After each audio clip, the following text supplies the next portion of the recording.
আসসালামু আলাইকুম ওয়া রাহমাতুল্লাহ। নবীন স্কুলে সবাইকে স্বাগতম। আমি মোহাম্মদ নাজমুল হোসেন। দেখো আমাদের আজকের ভিডিওটি কিন্তু নবম দশম শ্রেণীর গণিত অনুশীলনী ৩.১ পর্ব ৪। পর্ব ৪ এ থাকছে কিন্তু দেখো ৩, ৪, ৫ এবং ৬ নাম্বার অঙ্ক।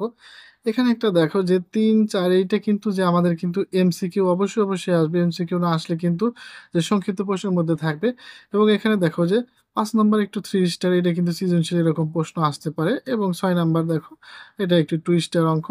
তবে এখানে দেখো যে এখানে 100% অঙ্ক সেগুলো কিন্তু আমরা পরবর্তীতে ধাপে করাবো যে অবশ্যই পরীক্ষা ইনশাআল্লাহ আসবেই। এই অঙ্কগুলো আমরা পরবর্তী ভিডিওতে দেব। তবে এখানেও দেখো যে ৩ এবং ৪ ইনশাআল্লাহ অবশ্যই এমসিকিউ অথবা ছোট প্রশ্ন অবশ্যই তোমরা পাবে।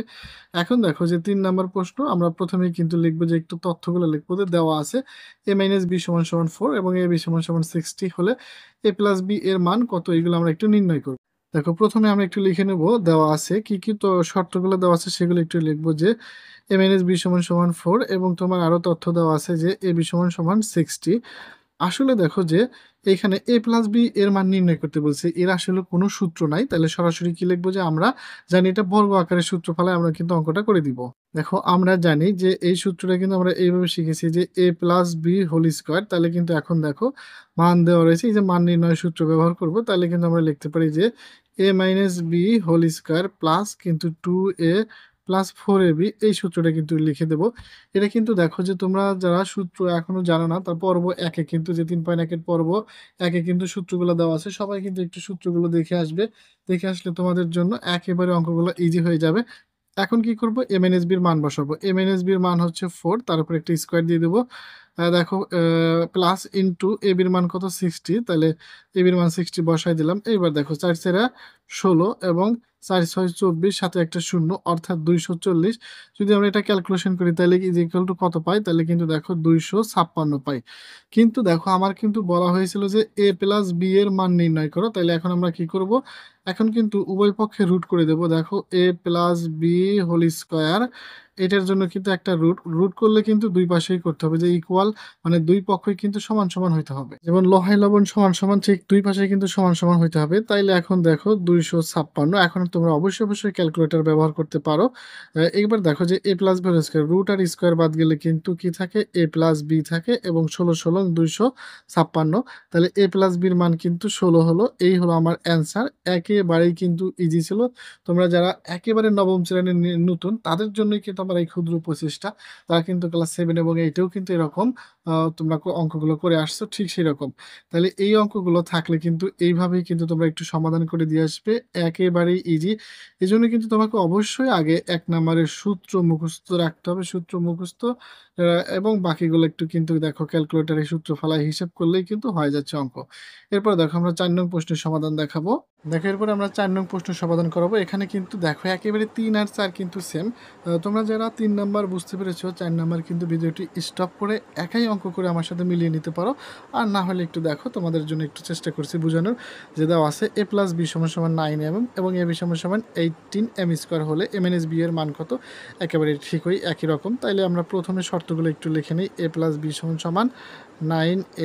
9m এবং দেখো যে ab = কত দেওয়া আছে? ab = দেওয়া আছে 18m²। তাহলে এখন দেখো এটার সূত্র কিন্তু নাই। তাহলে ঠিক আমরা আগের মতোই আবার আমরা জানি সূত্র লিখে দেব। তাহলে দেখো আগের মতো কিন্তু আমরা জানি। তাহলে এবার কিন্তু a-b² এর অনুসিদ্ধান্ত সূত্রটা অর্থাৎ মান নির্ণয় সূত্র ব্যবহার করব। তাইলে কি লিখব? এবার কিন্তু দেখো a+b² ভিতরে যদি প্লাস হয় তাহলে বাইরে কিন্তু মাইনাস বসাইতে হবে। এইবার দেখো যে a+b এর মান কত? তাহলে কিন্তু 9m² আর এটা দেখো 4 ইনটু ab এর মান কত?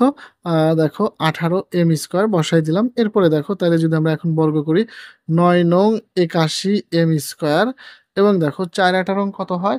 ৪ 18 কিন্তু ৭২m²। এখন দেখো আমরা একটু হিসাব নিকাশ করে নিব যে ৮১ থেকে যদি আমরা ৭২ বাদ দেই তাহলে কত থাকে? দেখো এইখান থেকে যদি বাদ দেই তাহলে কিন্তু আমাদের একটা 9m² থাকে ৯ টা থাকে। এখন আমরা কি করব? ঠিক আগের মতোই সমাধানটা করে নিব। উভয় পক্ষে কিন্তু বর্গ করব। কারণ এখানে শুধুমাত্র b চেয়েছে। তাহলে স্কয়ারটা বাদ দিতে হলে অবশ্যই কি করতে হবে? রুট করতে হবে কিন্তু। তাহলে দেখো যে a-b² এর জন্য কি করতে হবে? অবশ্যই রুট করতে হবে এবং দেখো ইকুয়াল মানে হচ্ছে কিন্তু যে সমান, অবশ্যই সমানের আগে যা করতে হবে পরে কিন্তু তাই করতে হবে। এখন দেখো যে আমরা যদি ক্যালকুলেশন করলে তাহলে কি 9m² এখন দেখো যে আমরা কিন্তু এটা লিখতে পারি এখানে বা ব্যবহার করবে। তাহলে কিন্তু আমরা বলতে পারি a - b রুটের স্কয়ার বাদ দিলে আর এখানে কিন্তু ৩ তিরিক্ষা 9 রুটের স্কয়ার কেটে যায় m থাকে অর্থাৎ এটা 3mn এটা কিন্তু 3m অতএব দেখো a - b = 3m এটাই কিন্তু আমাদের অ্যান্সার। একেবারেই কিন্তু ইজি ছিল। দেখো এখানে বর্গ করলে কিন্তু প্লাস মাইনাস এটাও কিন্তু দিয়ে দিতে পারে। তবে দেখো জেনারেল ম্যাথে প্লাস মাইনাসটা খুব একটা দরকার নাই। কিন্তু উচ্চতরের প্রতিটি অঙ্কের রুট করলে প্লাস মাইনাস বাধ্যতামূলক দিতেই হবে। আশা করি তোমরা অঙ্কটি বুঝতে পেরেছো। একেবারেই কিন্তু ইজি ছিল। ৩ এবং ৪ থেকে কিন্তু এমসিকিউ না আসলে অবশ্যই কিন্তু নতুন সিলেবাসে সৃজনশীল প্রশ্নে সংক্ষিপ্ত প্রশ্ন অবশ্যই কিন্তু আসবে। এখন দেখো আমরা মোস্ট ইম্পর্টেন্ট যে ৫ নম্বর অঙ্ক সমাধান করাবো। এখন আমরা ৫ নং প্রশ্নের সমাধান করাবো। কি রয়েছে x - 1/x = 4 হলে প্রমাণ করো যে x⁴ প্লাস 1/x⁴ সমান ৩২২ এটা আমরা প্রমাণ করব। তাহলে প্রথমেই কিন্তু আমরা লিখব হলো দেখো যে দেওয়া আছে লিখে নিলাম। তাইলে কি দেওয়া আছে যে মাইনাসের মানটা দেওয়া আছে এইটা সমান কিন্তু 4। এখন আমরা এখানে কিন্তু দেখো বাম পক্ষ অথবা লেফট হ্যান্ড সাইড দিয়ে শুরু করি কারণ এই পক্ষ সমান x⁴ প্রমাণ করতে হবে। তাহলে দেখো x⁴ প্লাস 1/x⁴। এখন দেখো আমরা কিন্তু যে ইতিপূর্বে যে সূত্রগুলো দিয়েছি তার মধ্যে কোনো যে পাওয়ার 4 এরকম কোনো সূত্র দেই নাই। তাহলে এই সূত্রগুলাকে কি করব আগে ভাঙতে হবে। দেখো x² পাওয়ার হোল স্কয়ার আমরা কিন্তু ক্লাস 7 এই সূত্রকে শিখেছি অথবা নবম শ্রেণীতেই কিন্তু চতুর্থ অধ্যায় সূচক রয়েছে। পাওয়ারের উপর পাওয়ার থাকলে সেই পাওয়ারটা দিয়ে কিন্তু আমরা গুণ করে দিলে কিন্তু 2 দুগুণা 4 এখানেও আমরা ভেঙে নিব x² পাওয়ার হোল স্কয়ার। তাহলে কিন্তু এখানে সহজেই সূত্রটি পড়ে যাচ্ছে হলো a² plus b²। a² plus b² আমরা কিন্তু প্রথমে প্লাসের সূত্রটি ব্যবহার করব। দেখো a plus b whole square minus 2ab এ হচ্ছে x², b হলো 1/x²। এই হলো আমাদের সূত্র। এখন দেখো আমরা কি করব যে এখানে কিন্তু দেখো যে আমার মাইনাসের মান দেওয়া আছে তাইলে কিন্তু যে এখানে কোনো মান এটা কিন্তু কাজে লাগছে না, কারো মান বসাইতে পারছি না। তবে একটু খেয়াল করো যে এই যে আমি সবুজ বর্ডার করলাম এইটুকুনের সূত্র স্কয়ারটা বাদ দিয়ে আবার একটা সূত্র ফেলাবো। তাহলে দেখো সেটা কি রকম? এটা কিন্তু আবারও দেখো a² প্লাস b²। তাহলে a² প্লাস b² সূত্র এবার কি করব আমি? অবশ্যই মাইনাসের মান দেওয়া রয়েছে। মাইনাসের মানটাই আমি ব্যবহার করব। ইতিপূর্বে কিন্তু আমরা সূত্রগুলো দেখিয়েছি। অবশ্যই যে এখন কোন সূত্র কোথায় কাজে লাগবে সেগুলোর কিন্তু প্রয়োগের পালা। অবশ্যই তোমরা কি করবে প্লাসের সূত্র আছে কয়টা? ২টা। সে প্লাসের সূত্র ২টার মধ্যে আমরা কি লিখব? এখানে মাইনাসের মান দেওয়া আছে তাহলে অবশ্যই মাইনাসের মানটাই ব্যবহার করব। যে তাইলে কিন্তু দেখো a - b whole square plus 2ab। আচ্ছা এখন একটু দেখো যে শুধুমাত্র সবুজ বর্ডারের অঙ্কটা করেছি তাইলে কিন্তু এই স্কয়ারটা কিন্তু অবশ্যই এখানে যে সেকেন্ড বন্ধনীর মধ্যে দিয়ে উপরে দিয়ে দেবো। এখন x² কেটে গেলে কিন্তু -2 থাকে। এখন দেখো যদি এটার আমরা সূত্র প্রয়োগ করি তাইলে কিন্তু দেখো যে কি হবে এটার কিন্তু মান বসবে। এটার মান কিন্তু দেখো 4² এবং দেখো যদি এটা আমরা ব্যবহার করি তাইলে কিন্তু দেখো যে x কেটে গেলে কিন্তু তাহলে কিন্তু কত হয়? 2 হয় এবং দেখো সেকেন্ড ব্র্যাকেটের কাজ শেষ তাহলে কিন্তু স্কয়ারটা ফার্স্ট ব্র্যাকেটের উপর চলে আসলো এবং -2 হবে। এখন দেখো যে তোমাদের যাদের সূত্রটা একটু সমস্যা তাদের জন্য একটু বলে দিচ্ছি যে আমরা কিন্তু এই সূত্রটা শিখেছিলাম a² প্লাস b² সমান কয়টা সূত্র শিখেছিলাম? 2টা। দেখো একটা হলো a plus b whole square minus 2ab আরেকটা হলো a minus b whole square plus 2ab। এখন দেখো এখানে মাইনাসের মান আছে বিধায় আমি এটা থেকে মাইনাসে আসছি। আর এটার জন্য দেখো যে এটা থেকেও আমি প্লাসের সূত্র কেন আসলাম? কারণ মাইনাসের সূত্র কিন্তু তখন a² মাইনাস b² উৎপাদকের বিশ্লেষণের সূত্র পড়ে যায়। কিন্তু এখানে আমাদের মান নির্ণয় করতে হবে, প্রমাণ করে দেখাতে হবে। এইজন্য এই সূত্র ব্যবহার করলাম। এইবার দেখো তাইলে কিন্তু ৪ × ১৬ plus 2 is equal to whole square. দেখো ১৬ প্লাস 2 হোল স্কয়ার মাইনাস 2। তাহলে কিন্তু যদি আমরা এখন ক্যালকুলেশন করি তাহলে কিভাবে লিখতে পারি? তাহলে কিন্তু এখন দেখো ১৬ আর ২ এ কিন্তু ১৮ হোল স্কয়ার মাইনাস 2। এখন একটু খেয়াল করো তোমরা যে ১৮ কিন্তু কত হয়? ৩২৪ হয়। ৩২৪ থেকে যদি ২ বাদ দিই তাহলে কিন্তু ৩২২ আর এটাই কিন্তু আমাকে বের করতে বলা হয়েছিল রাইট হ্যান্ড সাইড। তাহলে কিন্তু আমরা এখন প্রমাণ করতে পারি যে left hand side and right hand side তাহলে কিন্তু আমরা এটা প্রমাণ করে দিলাম। তোমরা আরেকটু সুন্দরভাবে উত্তরটা লিখে দিতে পারো কিরকম? যে left hand side equal to right hand side সমান প্রুফড অথবা বাংলায় লিখতে পারো বাম পক্ষ সমান ডান পক্ষ ইজ ইকুয়াল টু প্রমাণিত। তাইলে দেখো যে এই প্রসেসে অঙ্কটা করলে কিন্তু একেবারেই ইজি হয়।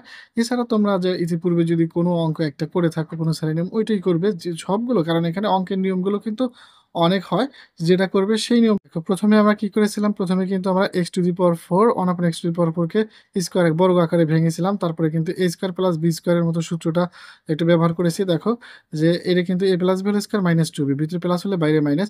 আবার শুধুমাত্র এটুকুনের সূত্র a - b² + 2ab, এবং দেখো এই স্কয়ারটা কিন্তু সেকেন্ড ব্র্যাকেটের উপর হয়ে গেল এবং -2টা কিন্তু ফাঁকেই রয়ে গেল। এটার মান 4 + 2 কাটাকাটি করে থাকে। তাহলে 4 × 4 = 16, 16 আর 2 18, 18 18 কত হয়? 324 হয়। 324 থেকে এই 2টা বাদ দিলে কিন্তু 322। আর প্রশ্নে কিন্তু আমাদের এটাই প্রমাণ করতে বলা হয়েছিল। আশা করি তোমরা বুঝতে পেরেছ।